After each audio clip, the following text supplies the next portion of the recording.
Hey, I'm Ben Sharp. I'm the rector at Christ Church in Winston-Salem, North Carolina, and you can see in the background there, Gus, the pretty good shepherd, is with me here in the study this afternoon. So hopefully he will allow us to have just a few minutes together to talk about some things I wanted to cover regarding just the ongoing situation with the pandemic. I'm talking to you in January of 2022 and how this affects the life of Christ Church. I know that there is a heightened awareness and a concern because there is a really significant surge in cases being reported. This is because, again, I have no expertise in this. I'm just merely riffing off of what I've read most recently out of the New York Times briefing this morning. But there's a significant uptick in cases, mostly driven by the new Omicron variant of the COVID virus.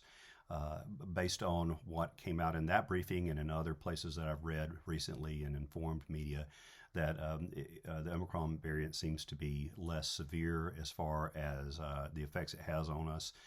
It tends to be more of an upper respiratory infection as opposed to affecting the lungs and breathing tissues themselves.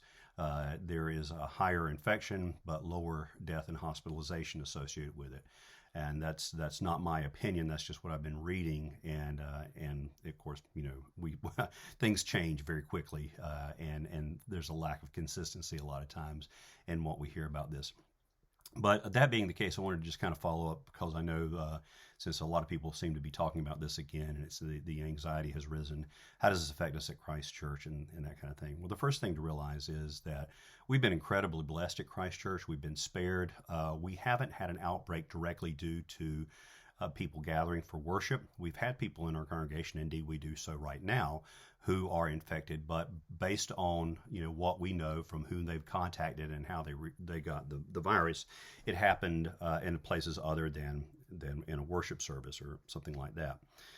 We can't say that with 100% certainty, but based on how it's presented itself in the congregation, we think it's come through meeting with family and things like that over the holidays.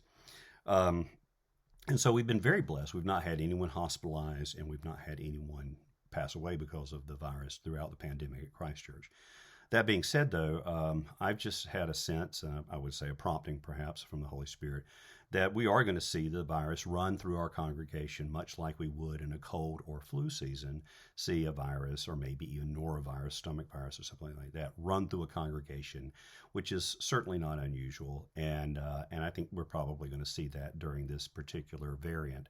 We're going to see a lot of people in our church, and probably because of being together at church, we're going to transmit this virus to one another. Now, here's what that means. First of all, even though I think that's going to happen, I don't think it's going to be something that's going to be, life-threatening or something we should be afraid of. That's my opinion. I could certainly be wrong about that, but I just think it's the normal situation of living in a fallen world. This is what a pandemic is. We all get it, or many people are exposed to it. And that being the case, the first thing I want you to remember is that it is not a personal moral failure if you have been infected with the virus. There's a sense of guilt and shame among some people, especially those who went out of their way to take precautions, that somehow they have morally failed because they got sick. Well, that's just not true. I think some of the conversation around the virus and how it's been presented, and yes, unfortunately, the politicization of it has led to some people having a sense of moral failure if they themselves have contracted it, and that's compounded if they feel like they've passed it on to somebody. We've all heard about don't let grandma die because of your sickness or whatever.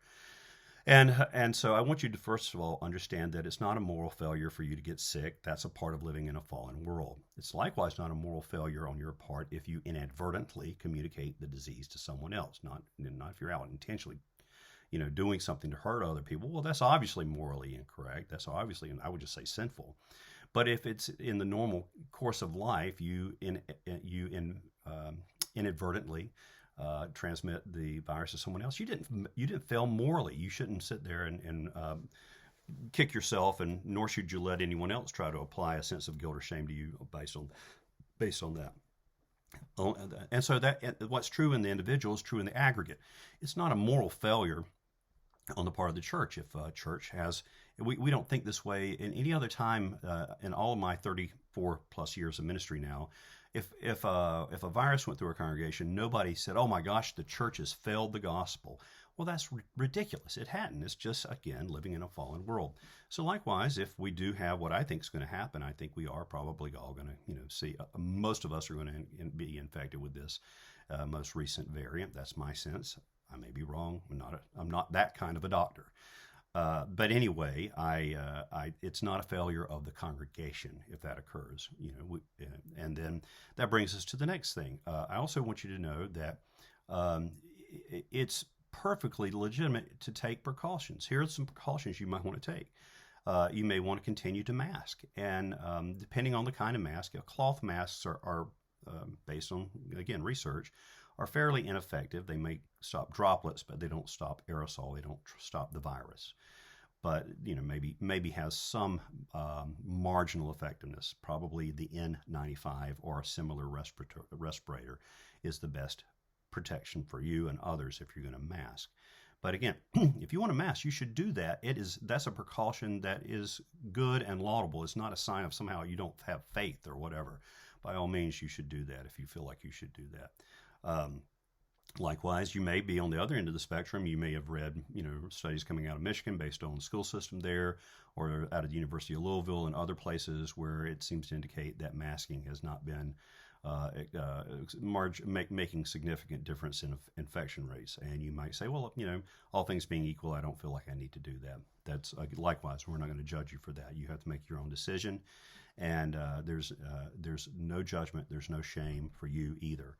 Other precautions may be, and I think this is a very good precaution to take. If you're feeling ill, don't come to church.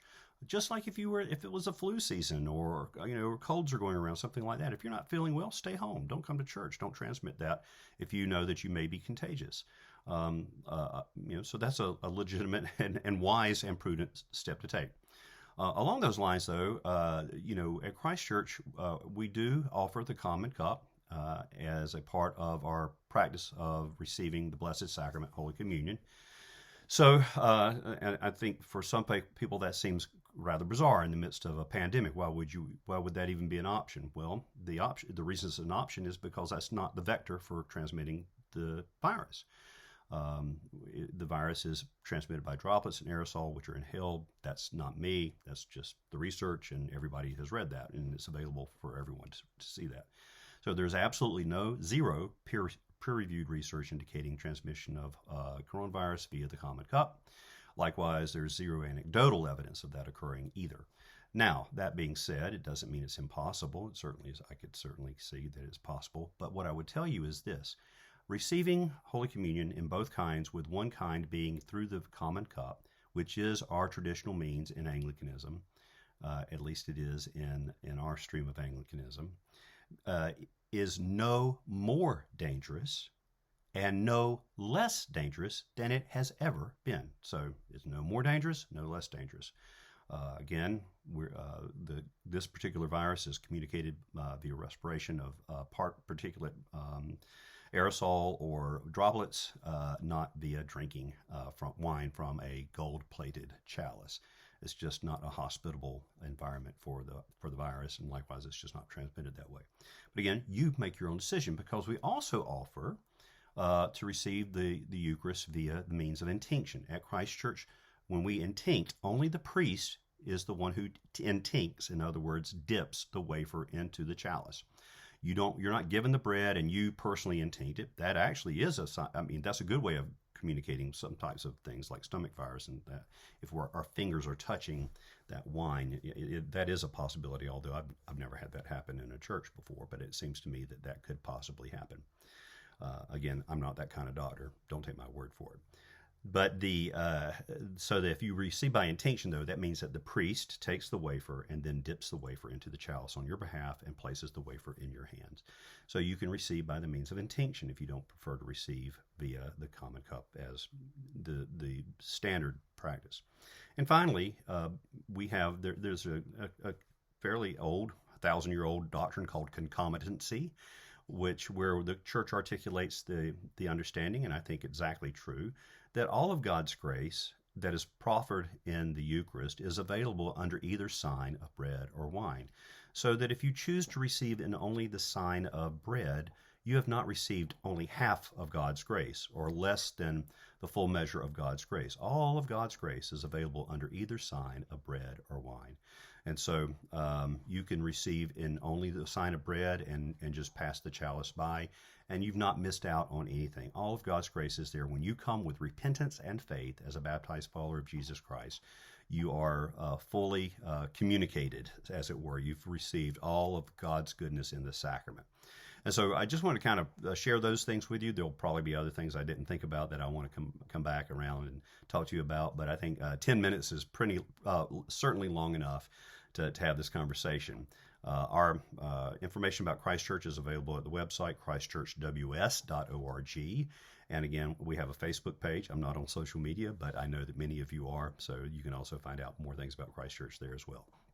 God bless you guys. Have a great day. And have a blessed 12th day of Christmas.